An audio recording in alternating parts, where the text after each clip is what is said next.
second session of the first day of 3-day orientation program 2022. Once again, my hearty welcomes to one and all present here. So we will move on as per the agenda. Now I request Dr. Devasena Madam, Assistant Professor, Department of CAC, to address the students on training and placement. Over to you, ma'am. Yeah, thank you, Ankita. Just please confirm I'll present my screen. Sure, ma'am. Now it's not visible. Please share your screen. Is it Yeah, now visible it's now? visible. Yes, ma'am. Yeah, I'll present the screen now. Yeah, fine.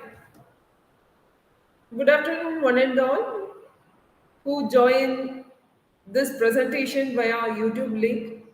I welcome you all to our institute, to Tiruchirappalli. Now you all become a part of our institute.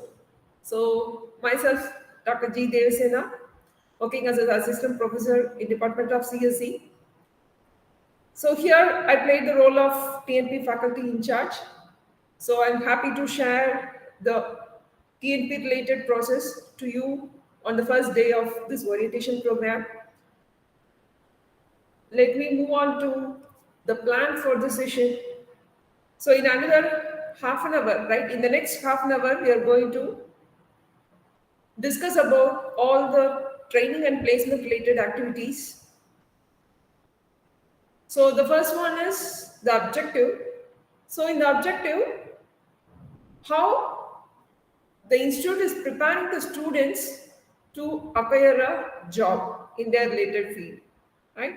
So the curriculum is prepared in such a way that we have, Uh, Sorry to interrupt, ma'am. yes, Please change the slides. It's still on the first slide. I have changed. Yeah, one second, I'll check.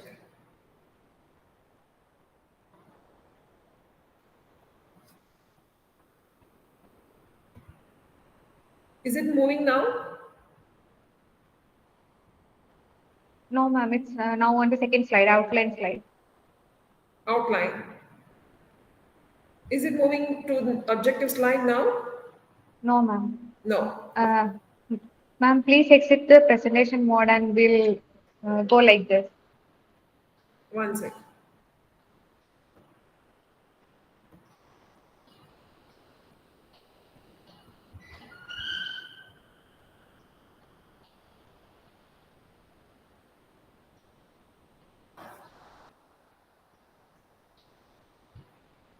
Just confirm me whether it is moving.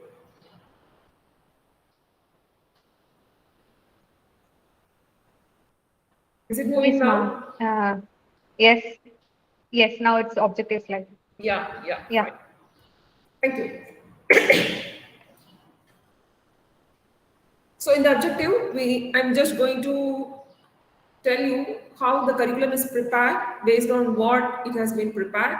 So by keeping the needs of the industry, we have prepared the curriculum. So every 3 years or every 5 years, we will update the curriculum as per the demand of the industry. So accordingly, we have some internship programs, industrial lectures, and industrial training programs in between the curriculum. And to conduct all the TNP activities, we have framed the TNP cell, which involves the faculty in charge as well as the student representatives.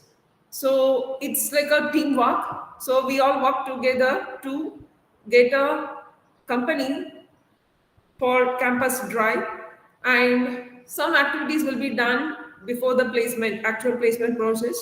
So I'm going to list out certain things, and the actual placement process involves some 7 to 8 steps. I'll demonstrate all that. And apart from that, we have placement policy for our institute. So we try to follow that policy for the job offers. And I have listed some of the recruiters who visited our campus.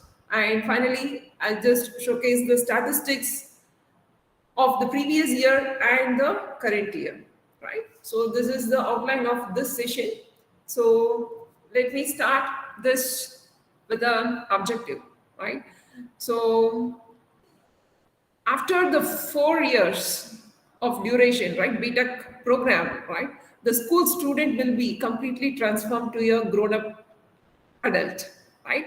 Who can face the challenges of the society and who can handle the responsibility expected by the parent, right? So throughout your journey, it's not like acquiring the basic engineering skills. Apart from that, you need to develop the communication and the soft skills as well as the technical skills which help you a lot to get a job, right? So what is the expectation of your parents after your degree, right? Definitely to get a job, right? It's not only a knowledge, but getting a job is also equally important, right? So keeping that as the objective of the curriculum, we have framed first 2 years for learning the core courses and the last 2 years for industry expertise courses, right? So in the morning session, I think HOD might have discussed about the curriculum structure, right, for both CSE and ECE. So the curriculum is framed in such a way that we have covered both the core part as well as the expertise courses, right? So it not only involves the core engineering concepts, so we have some economic courses, right, and technical English courses, right, for improving the professional and soft skills, right? So we have, apart from that, we have laboratory courses, right? So these are all part of the transformation of a school student to a B.Tech graduate.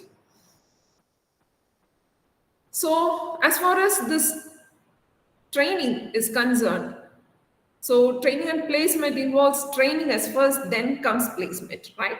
So as far as this training is concerned, we have summer internship course as a mandatory course for all the pre-final years. That is, at the end of the 6th semester, each student has to undergo summer internship of minimum period of 6 weeks, right? So you have to get a small task from the company and you have to go there and you have to work along with them, and you should learn the working culture of the corporate sectors, and they will assign some jobs, some simple tasks to you after certain weeks of training, and you have to complete the task and get the certificate from the company. That will be evaluated both by the industry persons as well as the curriculum persons, professors, right? So you have to present your work at the end of the summer internship, and for that grade will be assigned. So this is how summer internship will be. So it will be conducted after the 6th semester, right, during the summer vacation of the 3rd year. So in this curriculum 2020, we have included 6 months internship during the last semester, right? If a student wants to pursue 6 months internship from January to June in the last semester, he can do that by compromising their academic courses through MOOC courses, right? So this changes had been incorporated in curriculum 2022. So this is actually optional. Whenever the placement company, right, comes for the drive, we also request them to get a chance for 6 months internship. So the trend in the company now is they will first provide 6 months internship, and based on your performance, they will give you a job opportunity. That is pre-placement offer they will give, right? So the 6 months internship is very important for a student to get a job in the company. They can prove their skills during that internship period. So that may be attracted by the industry people. So you will get more chance to enter into the company. So this facility is given to the students during the last semester to get a PPO offer. And that is also actually optional. If a student didn't get 6 months internship, right? So for that also the company will give written test, interviews, etc. Different different criteria is there to select a student, right?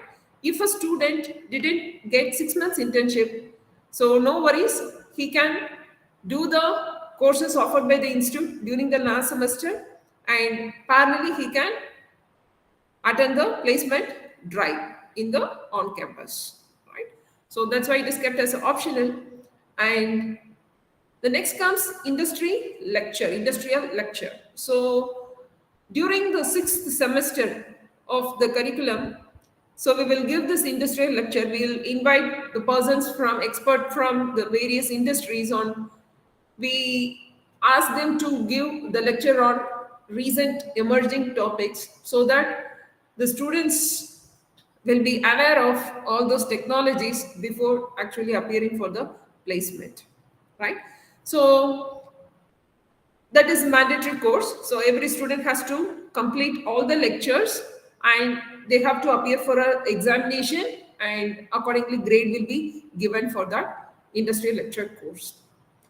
And apart from that, we encourage students to participate in various workshops and the conferences and coding contest, right? Several activities will be done during their first and second years. So obviously it is also optional. Based on the student's interest, the student can attend the workshop and conference and participate in various coding contests. And we also provide communication and soft skill training, and such kind of special training is mandatory for all the placement registered students. So in case if a student wants to pursue higher studies, then we won't encourage the student to register for the placements because their focus is something different. So such students won't be enrolled in placement, so we won't provide this special training for those students.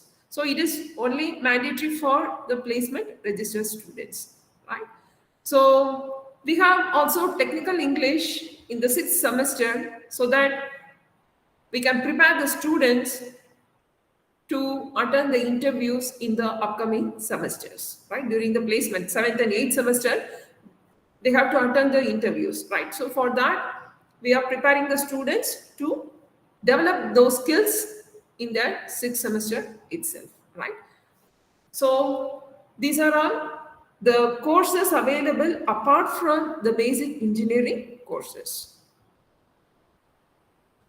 Let me come to what is TNP. So training and placement cell is actually a facilitator for the training and placement related activities. So for all these activities, we need to communicate with the industry persons, and accordingly we need to schedule the event, and after successful conduction of the event, we have to evaluate the learning done by the students, right? So for all these activities, we have framed a cell called TNP cell, so which involves the faculty in charge, that is training and placement officer, along with the student coordinators.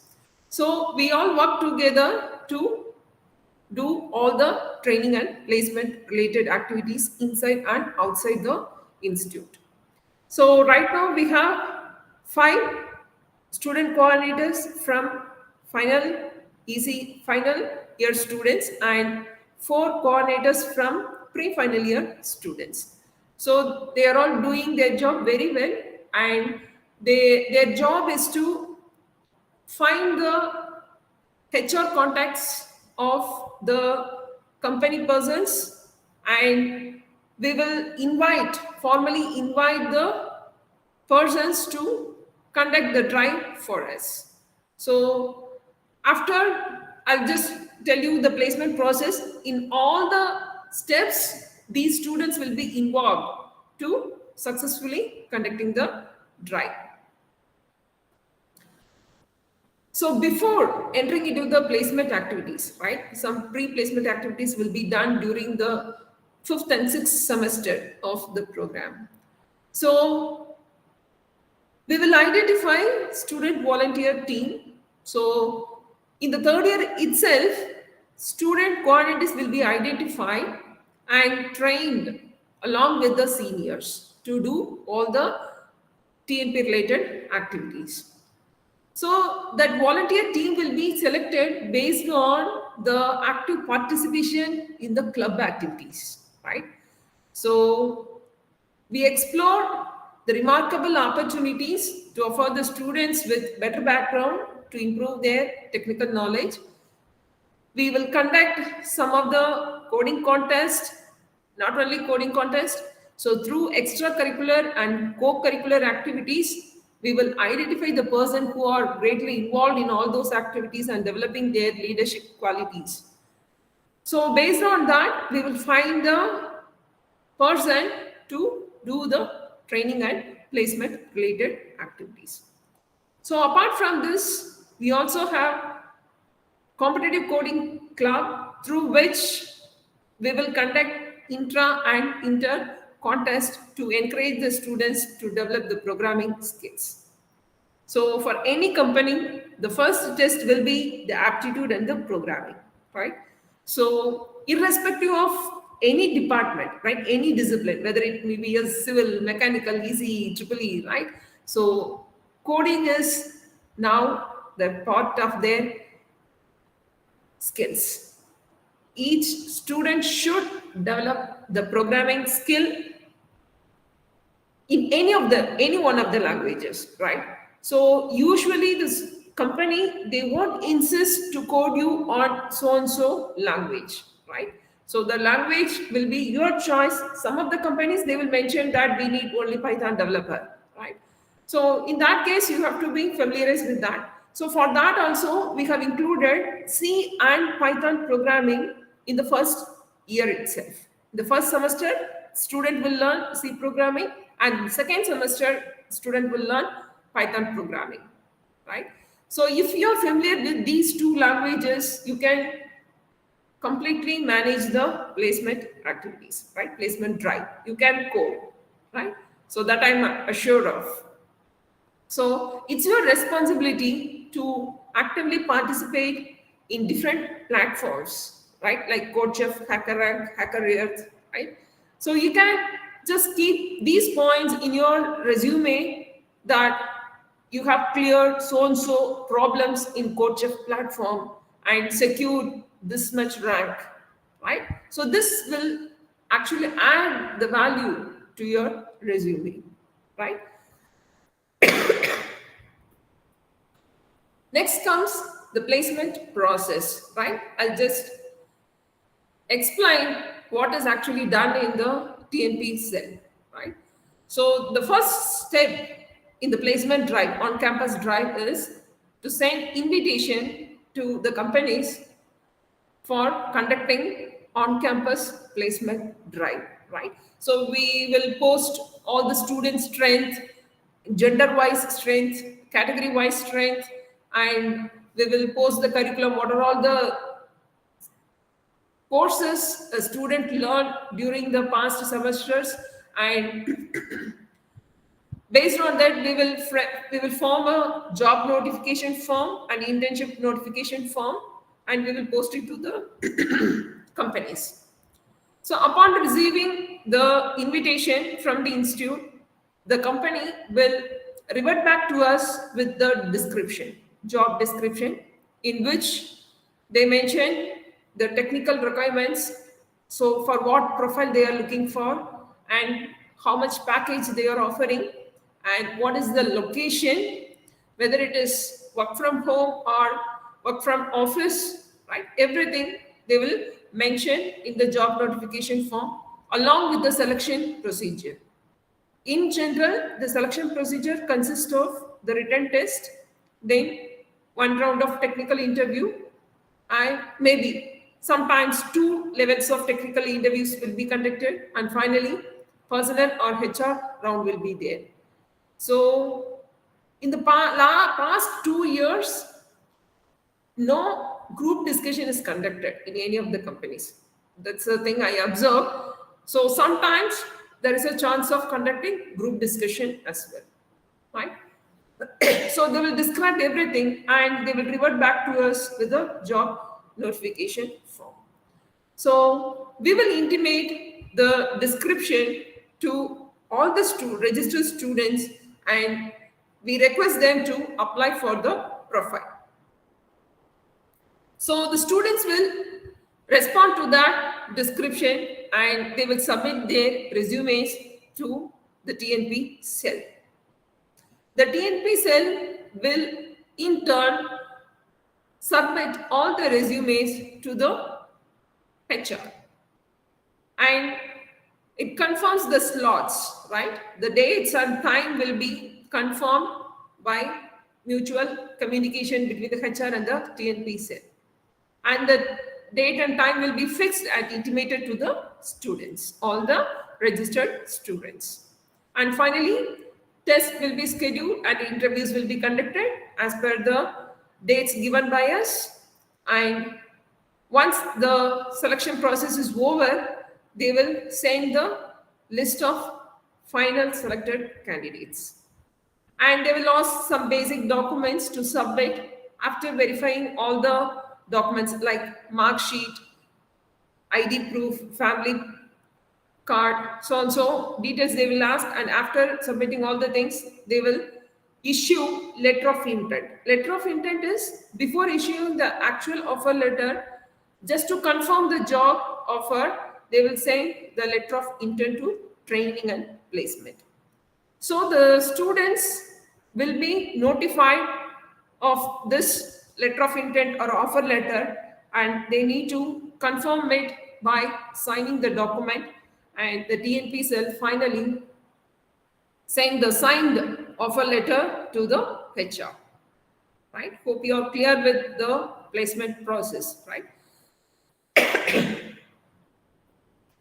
And coming to this placement policy, so sometimes what happens is one student may get more offers, right? In that case, another student may miss the chance. So in order to resolve this conflict, we have one job to one student policy.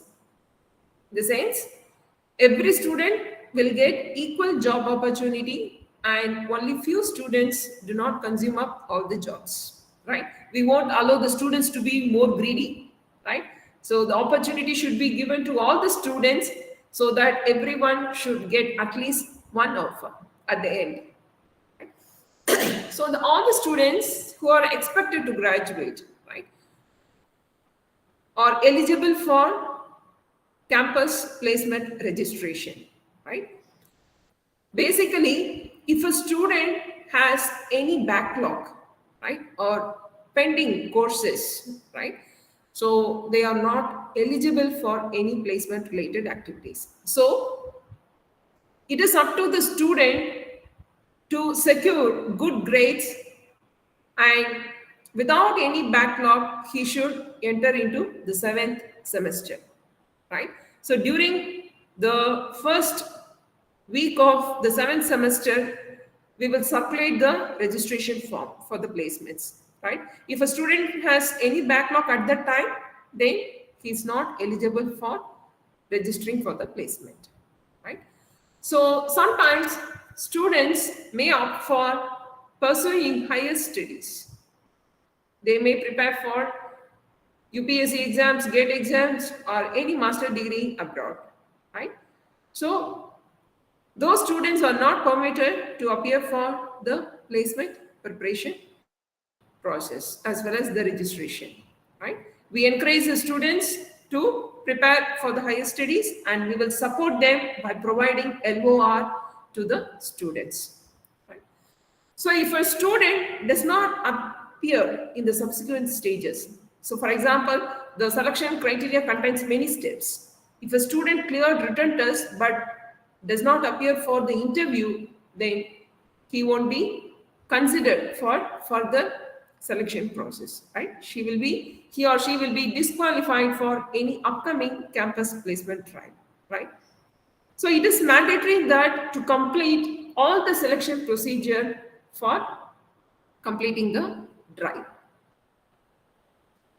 And after being offered a job by a company, if a student has got any offer from a company, then he won't be allowed to sit in the next placement process. Otherwise, he will secure one more offer, right? So, in order to avoid that, we will ask the students not to apply for further placements. But based on some restrictions, we may permit the student to appear for one more company if the package difference is 1.25. For example, if a student got an offer for 8 lakhs per annum, then we may permit the student to sit for the company who is offering 10 lakhs per annum, right? If the package difference is large, then we may consider, but that too with certain restriction, right? So that is considered as dream company option. So if a student gets an additional job offer from the dream company, the student will have to deny the previous offer. He has to deny the previous offer hold by her, right?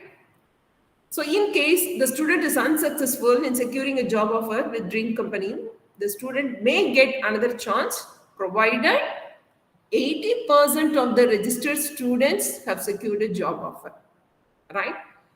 If 80% of the students have not secured a job, then we won't allow the person to appear for the dream company.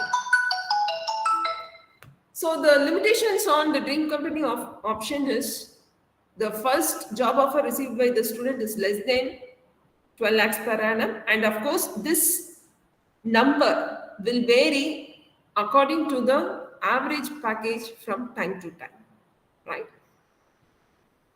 And this option will be open for students for any branch or stream only when 60% placements of that branch is achieved, right? So first we will follow the 60%. If 60% is achieved, then we will give one more chance to the student if 80% of the registered student have secured a job, right? So these are some of the constraints to achieve one job per student. And if the student is not willing to join the company, right, he should intimate the same to the any off-campus offer that should be intimated to the TNP cell immediately. And throughout this drive, the student should maintain discipline and show ethical behavior in every action during the placement process. So any student found violating the disciplinary rules, then he will be disqualified from the rest of the placement activities. Okay? So these are all the basic policies we follow to confirm one job per student. So here I have listed out some of the recruiting companies in the previous years, and which includes Amazon, Capgemini, Siemens, Lois India, and TCS, Infosys are generally conducting open call for, and they will conduct some coding tests throughout the year, and based on the performance of those tests, they will invite the students to attend the interview, right?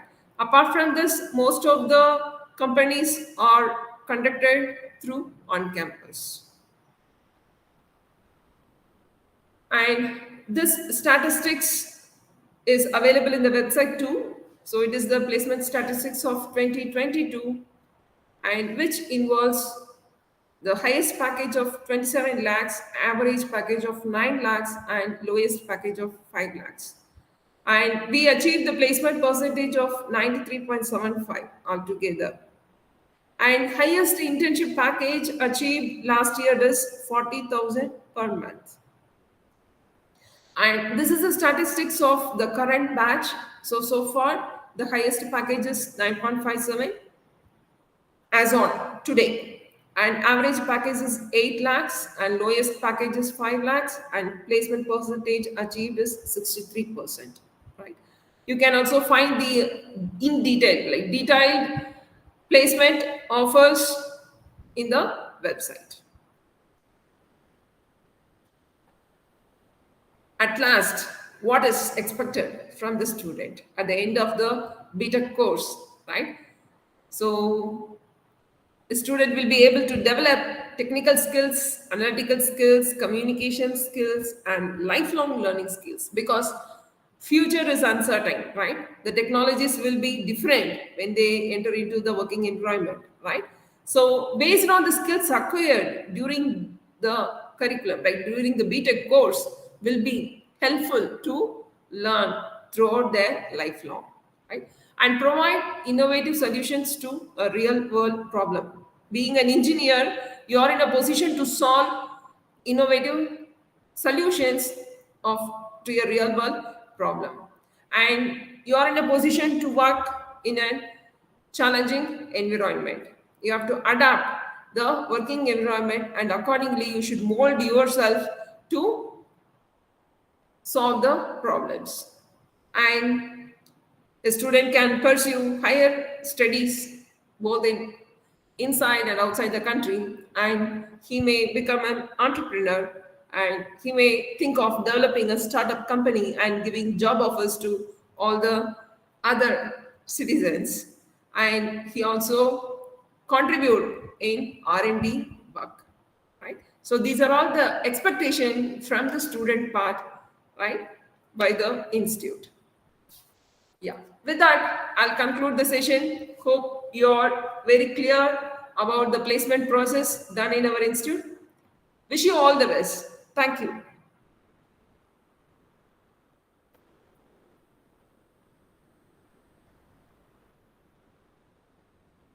Thank you, ma'am, for the Thank you, wonderful Ankita. and informative talk.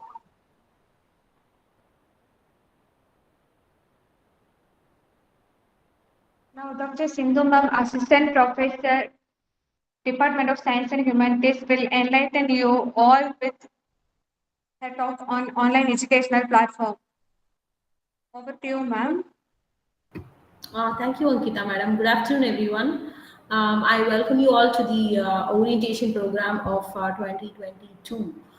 Students, those who have got your admissions into the institute, I welcome you all to IIIT Tiruchirappalli, and congratulations on your, success so far, and I wish you on your bright future as well. All right. So.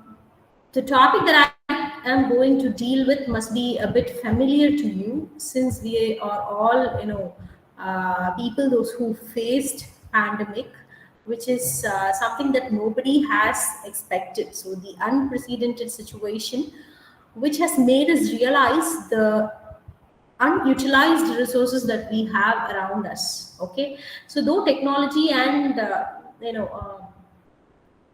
has science has gone to an extent where we have never imagined that it will go to, we never use them to the maximum, but pandemic made us realize that all these are required in times like this. And that is when, most of the places started using LMS, and that's when we also started using LMS. And right now we are using them for our benefit, since this is going to be an online class for the beginning. Okay, in the first, as per the admissions reporting document, for the first 30 days we are going to be there, or maybe we do not know that. So during that time it will be very difficult for us to meet and all that, right? So that's why this session is for you. And also there is, in recent time, there is another argument that states, why not we go for blended mode of teaching and learning. Okay, earlier we may, these days we may forget, where we keep the papers, and we run around without them, and if we miss them somewhere, okay, and if we have to look at them after a long time, then we have to find them. So in this way it is going to be useful if we are going to use the digital tools. Okay, so not only LMS is my focus, a bit more about the sources available outside for all of us to use. So that's the topic for today. So I'll be sharing my screen. So why do we need to use these online, digital tools? Is there any compulsion that we have to use them? Not compulsion, but it is the order of the day which we have to practice. Okay, so that we get some good development and we compete with people who are developed already. Okay, so we have to share what is actually done by them, because there is always a saying that goes like, in the, I mean, it's not exactly a proverb or anything, but something that's been understood by all of us is like the Western world is a bit, okay, forward in any sorry, in any advancement or in any invention or anything, okay, for that matter, whether it is technology, whether it is astronomy, whether it is the field of education or the field of mathematics or whatever it is. That's what the common understanding is. So we are actually competing with such people, and so we also need to empower ourselves with all these available resources and tools. So, as students, we may not be much concerned, or you may not be much concerned about all these things. But then, as teachers, we have to equip you people so that you can compete with such people, and you can also come up with bright colors, and you can realize your dreams. So, all that. So, your skills need to be improved. So, this is part of your, technical as well as, English learning skills. So, not only English learning, the other uh, papers or courses, all that you will be learning through these tools. Online, educational tools are much helpful in many ways. Okay, even the parents can get to know what is going on in your classes, and how you have been assigned, as given assignments, and how you have been, shared materials, and all those things, okay, can be done. So these are just general opinion about it, but there are certain specific reasons what will make us understand. So this is actually a good replacement. All the online tools that we have today are considered to be replacing the conventional classroom and pedagogical methods. Okay, so conventional pedagogical methods is where the teacher comes just and gives you everything that she knows. Okay, whatever she reads in the book, and she just is going to tell you everything. But there is this possibility of blended learning and flipped classrooms makes the teacher find another pedagogical method where the teacher shares the materials the day before and gets to the class, okay, with an instruction for you to come to the class after reading the materials. So that is actually the best practice. Okay, but I do not know how many of you are in the position to realize that if you go through about a topic the day before your class, okay, so the topic is going to be dealt in tomorrow's class, and you have to read the topic today, about the topic today. Whether you understand everything or not doesn't matter. Okay, you get yourself familiar to the topic and the minute concepts related to the topic. Okay, the next day when the teacher comes to the class, whether you have a discussion, whether you have a lecture by the teacher, it doesn't matter. You will understand the topic the best possible way. Okay, if, but what happens these days, or what happens from the earlier days, is like the teacher gets to the class, gives you the topic and teaches you, that's it, over. So but this way, the flipped classroom, where the teacher shares the material the previous day or the topic for the next day, and asks you to read about the topic, and the teacher may also share the material, not only the topic, but the material that she expects you to teach, sorry, she expects you to read. Okay, that also she will share with you, and you can go through those things and get back to the class. That mechanism, okay, that mechanism of a flipped classroom or a blended learning will enhance the traditional as well as the, okay, novel pedagogical method and process also. And this is what actually is the requirement of today, because every time when there is happening, there is an advancement in the knowledge that is existing. So you should be aware of what is there in the basic.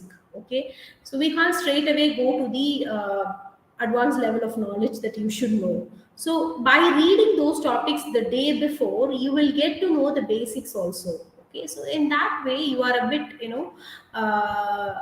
preparing yourself to understand what is there in the advanced level. Okay, so this is essential for a teacher, also essential for a learner as well.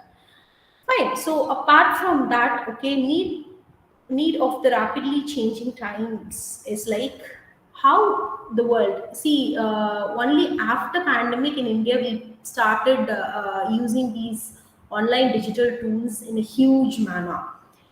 Even before us, okay, we have all the foreign universities, okay, started using all these LMS and other tools available.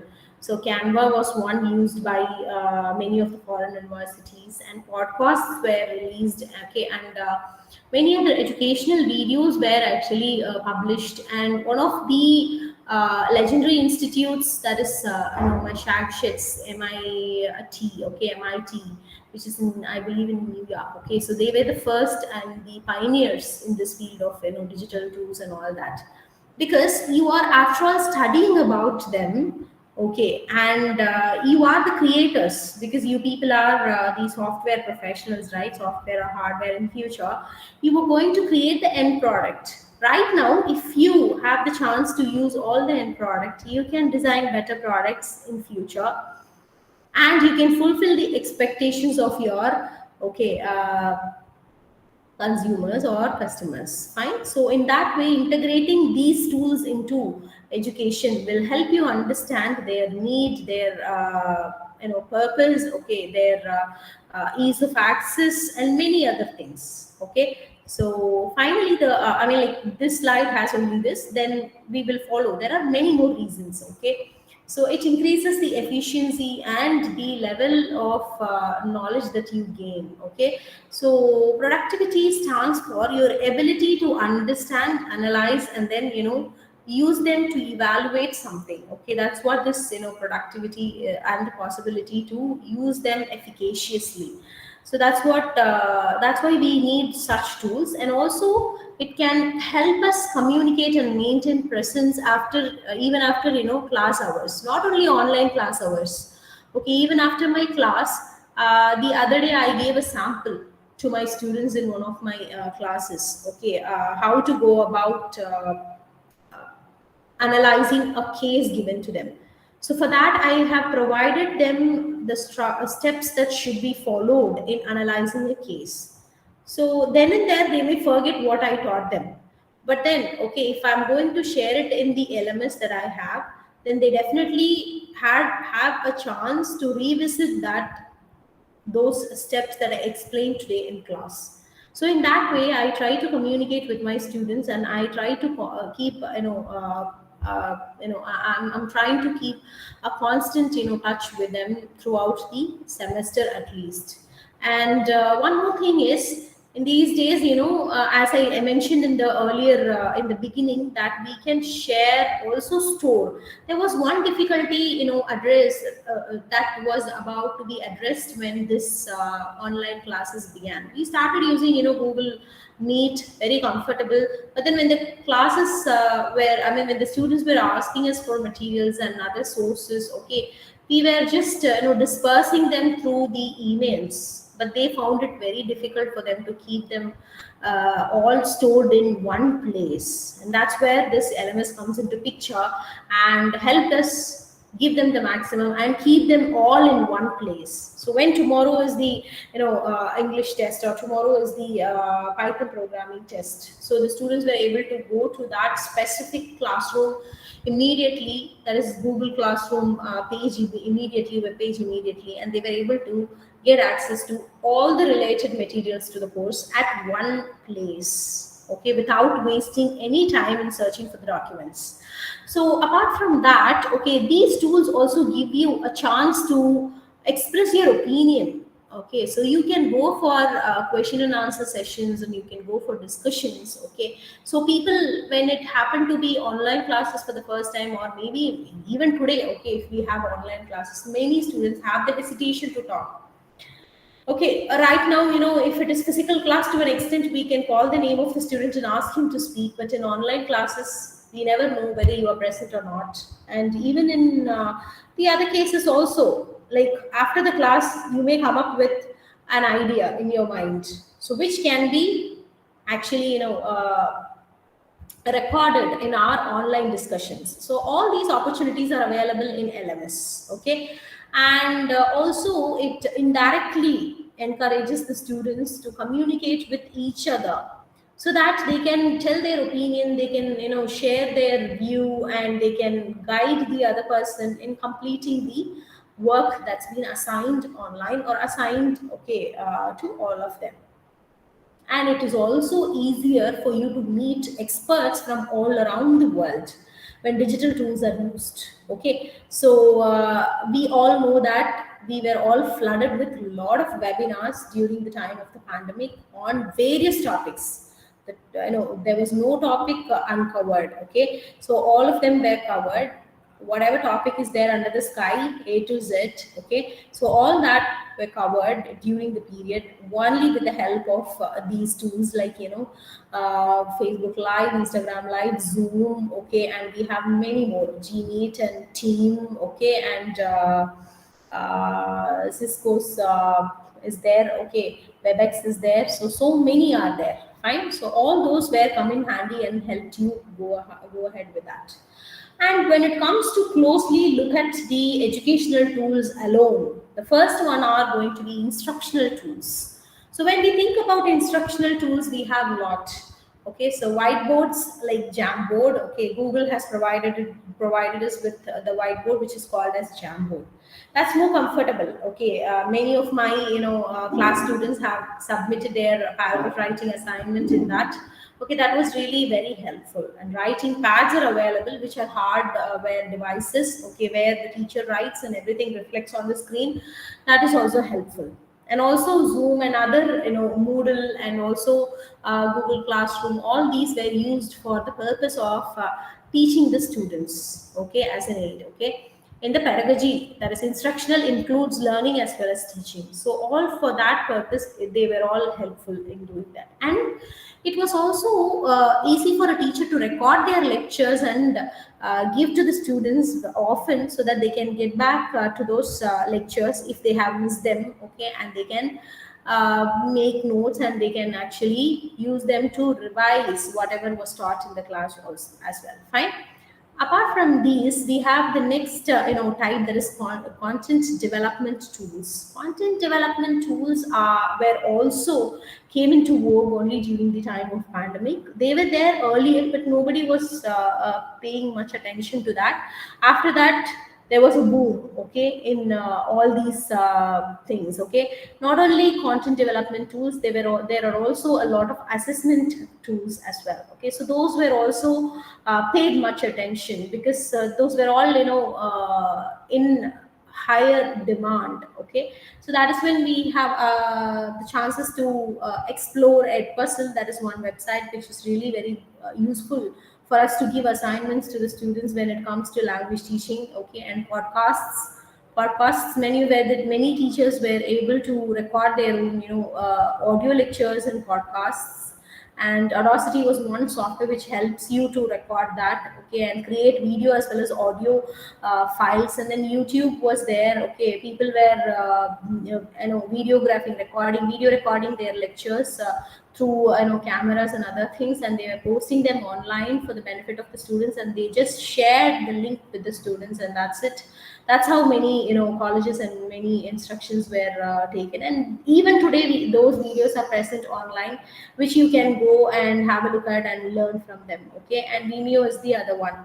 And we have the social tools like television. Like if you think the government schools and other places, they were unable to reach the students through the internet and other media, so they have taken up the easily available tool at every home, that is why television. And then video conferences, we all know that we have Google Meet, we have Teams. Okay, we have Zoom and other things. Okay, so those things. And then groups were also helpful in communicating with each other. Like we have WhatsApps and other Instagram and Telegram and Signal. Sorry, all those were there. Okay, And also personal tools when it comes to the hardware. Okay, you own your own mobile, and you have your laptops and other gadgets which were all required. Okay, people started using the touch sensitive laptops so that they can teach easily, or with the stylus on their hand and write on the kind of as if they are writing on the board, they can do that.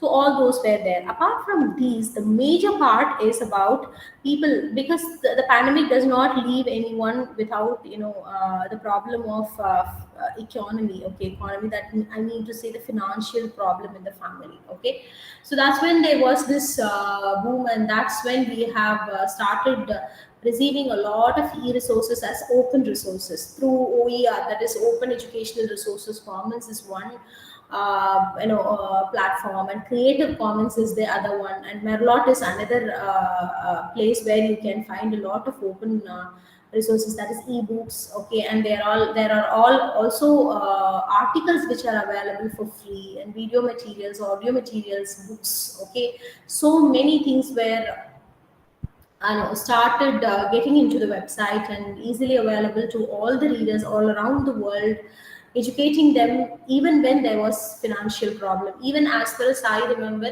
even Springer has given some list of 150 books for free. Okay, but after a period of time they stopped. Stopped. Okay, so similarly paid resources are also there. Paid resources are for people those who can afford, like Google is providing paid service as well as free service. Google allows to 100 participants in one Google Meet, and if it is higher than that, okay, then you have to go for any other tool, or you have to upgrade your account by paying a little amount to them, so they will upgrade your account, and so they permit to the 200 people. Similarly, there were started I mean, like, these convenient based services were also provided for a specific cost. So with all these materials, using LMS would be the great and the advisable thing. Okay, because earlier we went to library when there was no pandemic. Even today, people are using these online resources. So even after pandemic, people started using a lot of ebooks, okay, e-materials, instead of spending money to buy, and the inability to carry them. So portable, those were not portable for them. Okay, if they are moving places, if they are people those who are moving places, then it was not portable for them to carry their books wherever they go. And that's when ebooks also came into place. That's it. And so LMS actually gives you a lot of benefits, and the major LMS our institute uses are Google Classroom and Moodle. Okay, we all know that our LMS are softwares which help us create our own document. Okay, all our Google forms are created with the help of the like LMS, where we can just create one form, blank form, and we can start creating an assessment or any other assignment or any other activity, and then we can distribute it to the students at just at one click at the mouse, and then we can manage. Okay, like if I have given you an assignment, it should be returned by you to me, and I have to correct them, and I have to give you the marks back. Okay, and I have to tell you how I assessed your assignment. So for all these purposes, it is still helpful for teachers, and also it is a technology which helps in improving the learning process and makes it convenient, as well as faster, quicker, and cost effective. Of course, we need not print any paper, and easily trackable, so I can easily find the list. Okay, if my class has 50, and I can easily find out that 30 students have submitted their assignments, and the remaining 20 has not, and who's that 20, I can easily find out. Who are the students, I can easily find out. So that's why it is easily trackable. And core functional, it is a core functional platform where the teacher just uploads, and the student takes them back, and then there are also notification services which will inform me that I received an assignment posted by my student or submitted by my student, and you will receive that a specific material has been posted by the teacher. So all that helps us share knowledge with each other. And like one philosophy states that education is sharing. Without sharing, it doesn't have any existence at all, and there is no use in education at all. So the authorized users can use all the shared data with each other. And I believe you people are familiar with Google Classroom. We'll look into Moodle after I complete with the functions and the benefits. So the most basic function that's done by this LMS is like, entire learning is managed there, and it is a kind of a course library where the resources are all available in one place. Okay, a digital library for that specific course based on the curriculum. Okay, whatever is relevant, whatever is there in the curriculum, the related materials would be found there in this LMS. Okay, and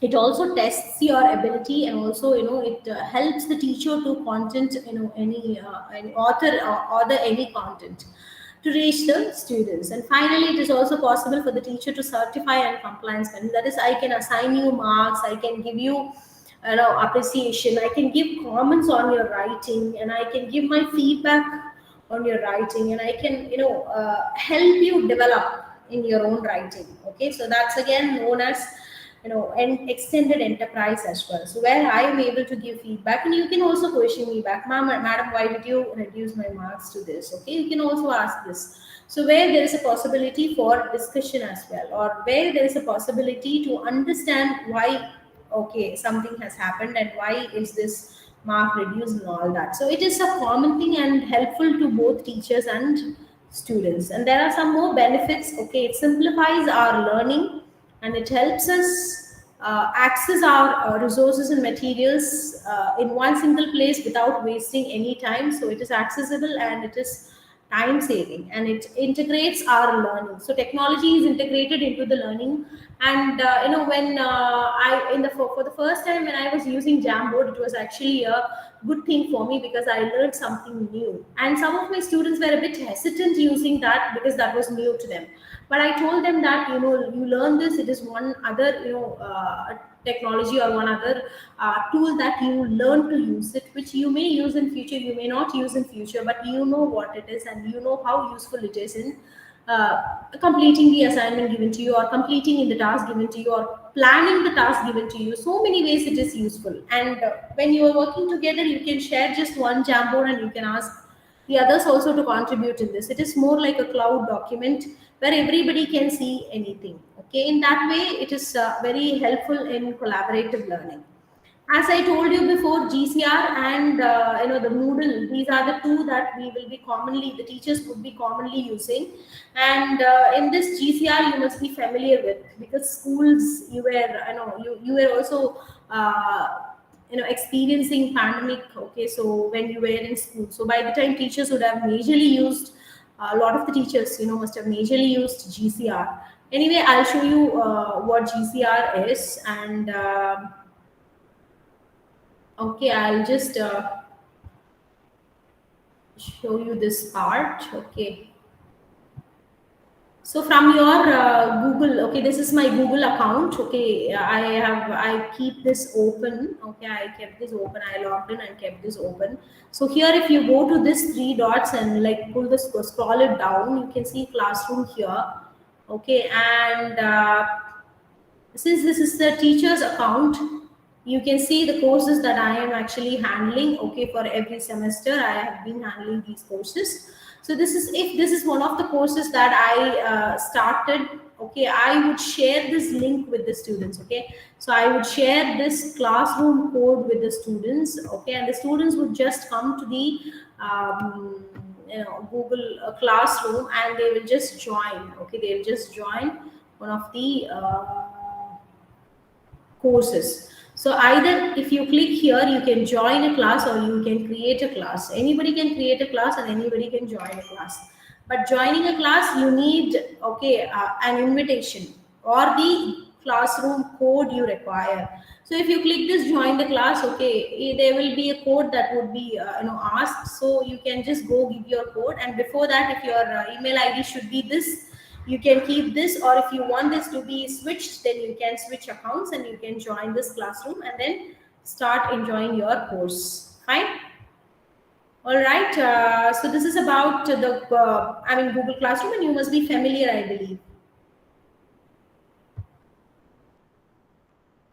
Shubham, Shubham, are you saying something?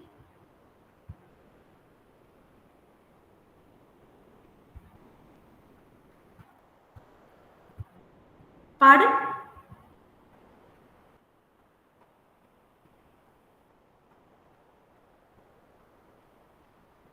Ma'am, while explaining Google Classroom, you haven't shown that thing. It's still on Oh, inbox.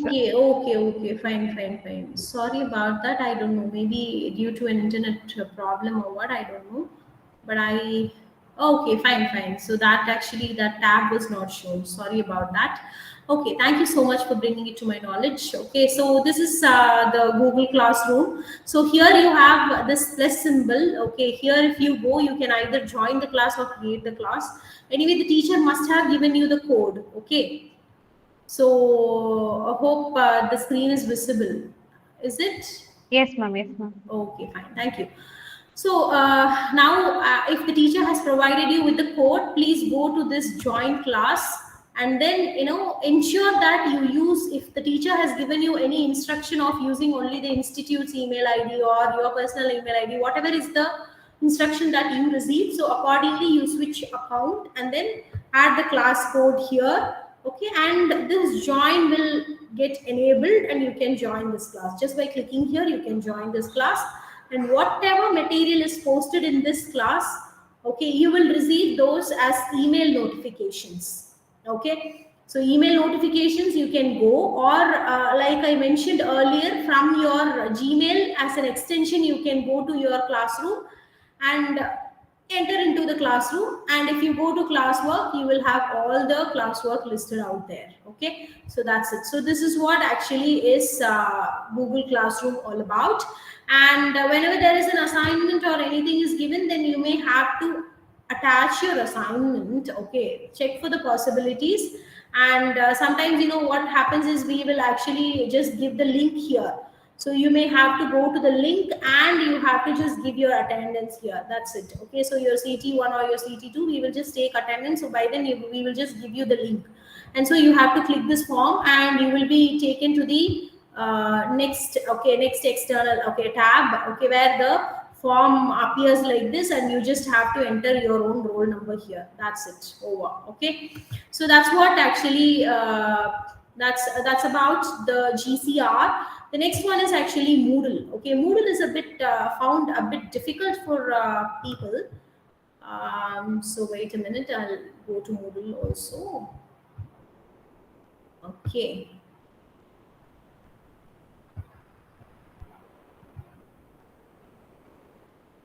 So this is actually we are going into Moodle right now. So there is actually the link and everything will be given by your teacher. So you can just go to Moodle. If you can see here, I hope the screen is visible. Okay. So moodle.iiitt.ac.in. This is our domain Moodle. So we are using this, and so if you go there, it will ask you. The teacher actually must have added you as a student there. Once the teacher adds you as a student there, you will receive an email, okay, along with a password and all that, a temporary password. Okay, so you will have to, if you want, you can actually change the password after you log into the account. Fine. So you can log into the account and you can change your password for the first time. When you do that, you can, first time when you enter, with the help of the system generated password, it is important for you to change it. Okay, so you can change it and then you can join the Moodle part. Okay, so I'm logging into my Moodle. I'm sorry, just give me a moment. I'll just log in.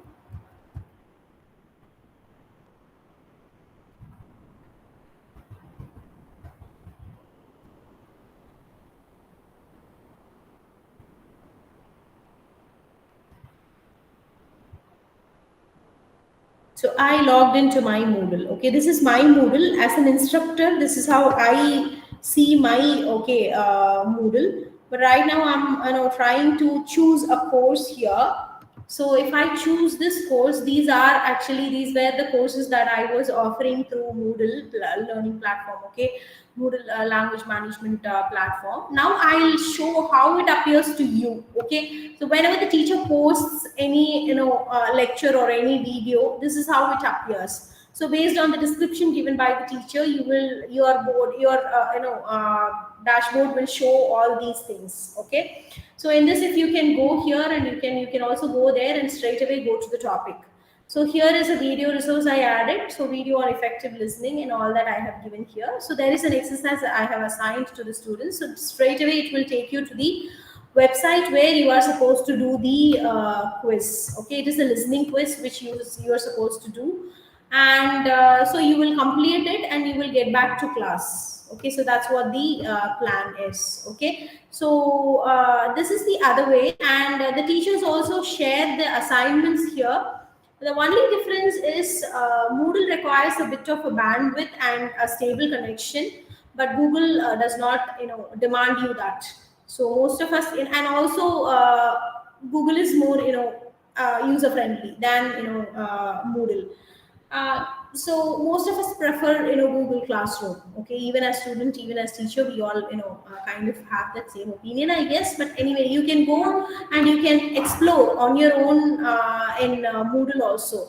There's nothing wrong. So once you can also participate in this discussions. The teacher can actually add some questions here, and so everybody can actually participate in the argument and all that. So these were the students that are there in this course. Okay, so they were okay. The course is over right now and it is not running. So the students are now in another year. Okay, so if anybody actually successfully completes the assignment or anything, then I can give them batches also. So all this can be seen here and your grades will be shown here. So I mean, I did not much use to provide grades here. Okay, so only listening practice was given, and that was also actually assessed by the website itself. Not I did not assess their listening skills. So I did not give any grades here, but the same thing will be reflected here also. If an assignment is given, the teacher can give you the scores and other things here, and you can go and see your score, not everyone's but yours. That's it. Okay, so as a student you can see only yours. Fine. So this is about Moodle. Okay, so with this I'll stop my LMS lecture. So this is how we will be using, and apart from this we have many other tools available like MOOC courses, our edX, Coursera, Future Learn, all those online certification courses. Some courses are for free, some courses are there where you have to pay for the certificate to attend the assessment. Like SWAYAM asks you for an exam fees and all that, because they do go for proctored test. Proctored, we all know that you have to sit in front of the a laptop with your webcam on, and you have to present or you have to write in front of them, and then you have to ensure that there is another person who is actually invigilating your activity and all that. Fine, so that is there. And apart from these, there are also laboratories, virtual laboratories available online, which could be of great help to you in understanding if you miss any part of experimentation, and you can use them for your convenient, and you can learn from that in your comfortable time. Okay, so these are about the tools that we have in common and that we can possibly use in our education to help ourselves. All right, so this is about the digital educational tools, online educational tools, and thank you all for listening to the talk very patiently. And right now, the next session is also mine. Ankita, madam, can I go ahead? Yes, ma'am. Thank you so much, ma'am. Yeah. Okay, fine. So the next section is actually the English proficiency test. So there are few instructions. The link actually will be shared in the YouTube link. Okay, in the YouTube chat box. Okay, the link will be shared with you in couple of minutes. Okay, so before that, few words. So I request Adarva to share it. Are you there, Adarva? Can you share it? Adarva or Shubham, who's there? All right, fine. So they will share it with you. Don't worry. Okay. So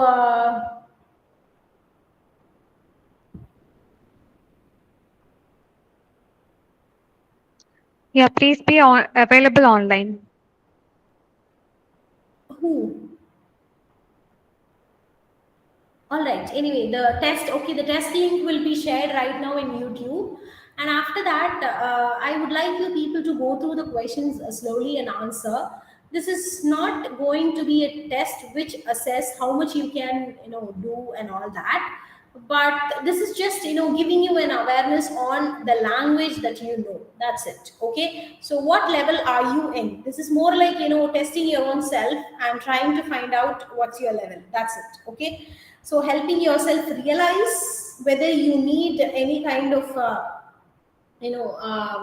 training in improving your language, or what should be concentrated by you.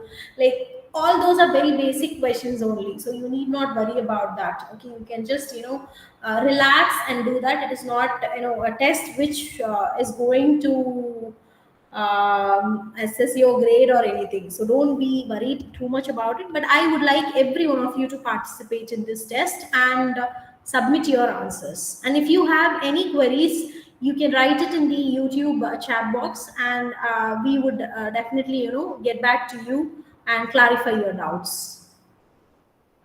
Okay. We'll now go ahead with the test. The link will be shared in the shared in a minute. Okay. And the test is only till 4 p.m. So do not write beyond that. Try to submit it after 4 p.m. It will be, the responses won't be collected for the form. All right. Hope. So it's been shared already. Kindly go ahead and complete the test. Okay. So I'll be there in the meet only.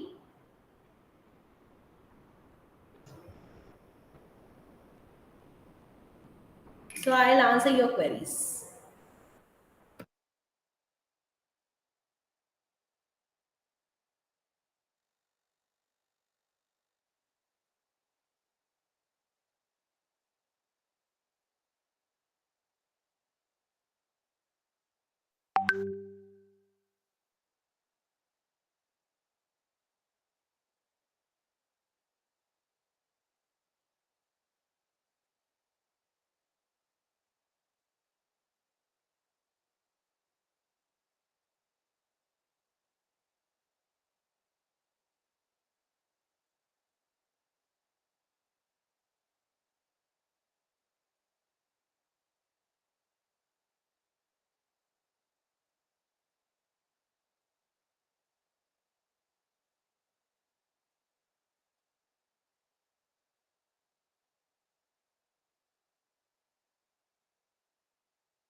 So I don't know how many of you have started participating in the quiz, okay, in the test. So try to attempt. It's an easier one, so no need to worry, and just just take it as After a long time, you must be writing something. After your JEE, I believe you are writing this, I guess. So just take it, easy, and try to complete. All right. So if you have any clarifications or anything, you can write in the YouTube chat box, and it will be answered.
So yes, everybody's doing the test. I guess I received some 11 to 13 responses so far.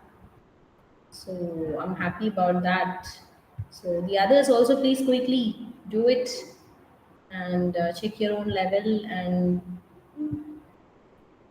try.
Yes, thank you everyone. We got almost 75 submissions so far, and the rest of you can submit for the next 5 minutes. After that, the responses will not be accepted.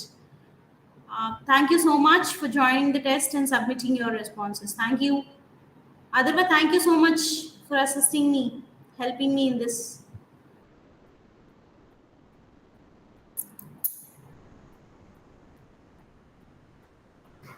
Kindly join tomorrow's session according to the schedule. Please check the schedule which is there on IIIT's website and join the orientation session day 2. Thank you all.